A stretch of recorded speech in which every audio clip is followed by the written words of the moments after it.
Part 43, who the fuck did I marry?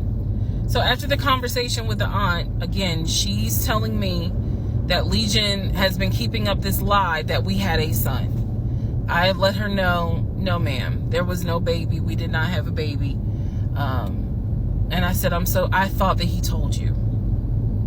And she said, he's told a few people that you all had a baby. And she said, because I know some people were trying to send a gift to celebrate the birth. I didn't know anything about that.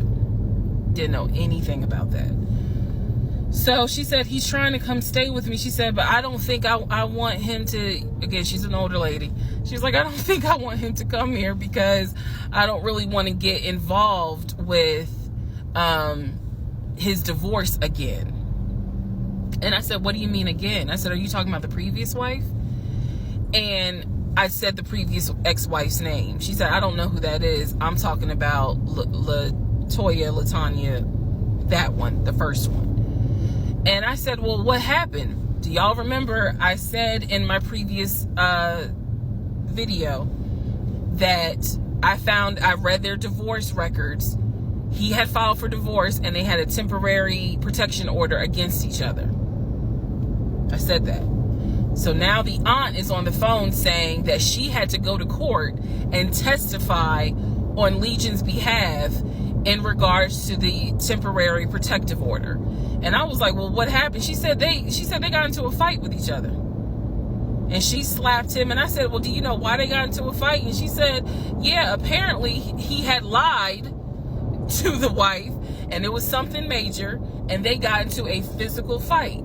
And she said that woman almost beat his behind. And so he asked the court for a temporary protective order. So now I'm just getting the backstory on how that TPO was even came into play. So I told her, I said, Miss Christy, we'll call her. I said, you don't have to worry about that. I said, we're not, he's already signed the paperwork. We're not fighting. I don't have it in me. I don't. So I said, I'm not going to tell you not to have certain people in your home, but I am going to tell you that I'm just barely kind of discovering exactly what the lies are in regards to Legion. So if you feel comfortable having him in your home, then do it. I said, but I am going forward with this divorce, and once the divorce is final, I will have nothing to do with him. And I said, and I'm so sorry, that he lied to you and kind of pulled at your heartstrings in regards to a baby. I said, there is no baby. So she said, so y'all are really getting a divorce? I said, and I didn't want to cuss to the older ladies, but I said, yes, ma'am, we are. And so we get off the phone. Also during this time, Legion would call me every now and then. Legion had no idea. I've spoken to his ex-wife. I've spoken to his brother. I've spoken to his female cousin. He had no idea.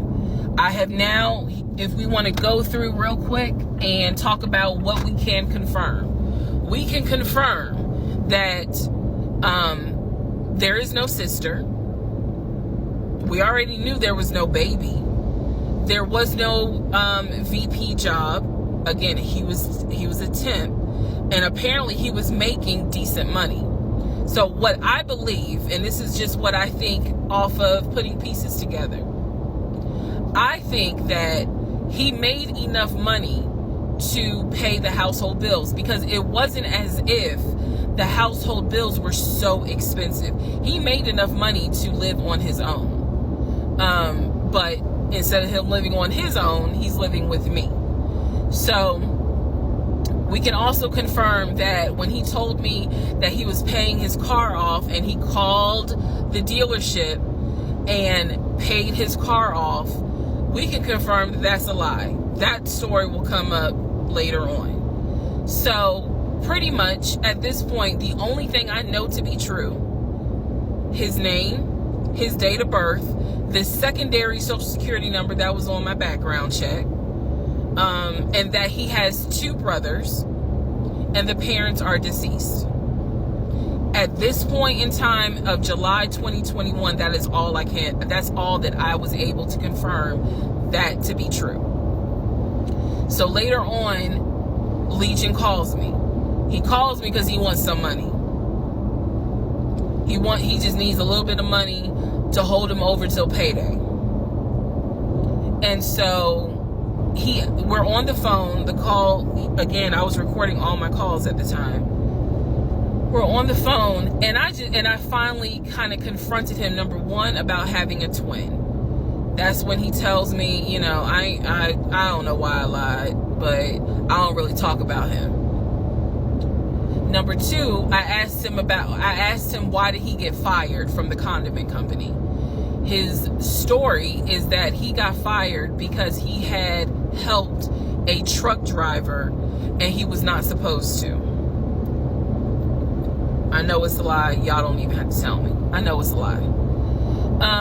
Number three, I asked him, why did you tell your aunt that we had a baby? He claims he never told her that, and that she's old and she didn't know what she was talking about. So then I asked him if he was ever in trouble where he's been arrested. And he said, yeah, I've been arrested as a juvenile, but my father had my record expunged. I said, were you ever arrested as an adult? He said, nah, I ain't never been arrested as an adult. I said, so you never went to weekend jail? He said, no, I don't even know what that is.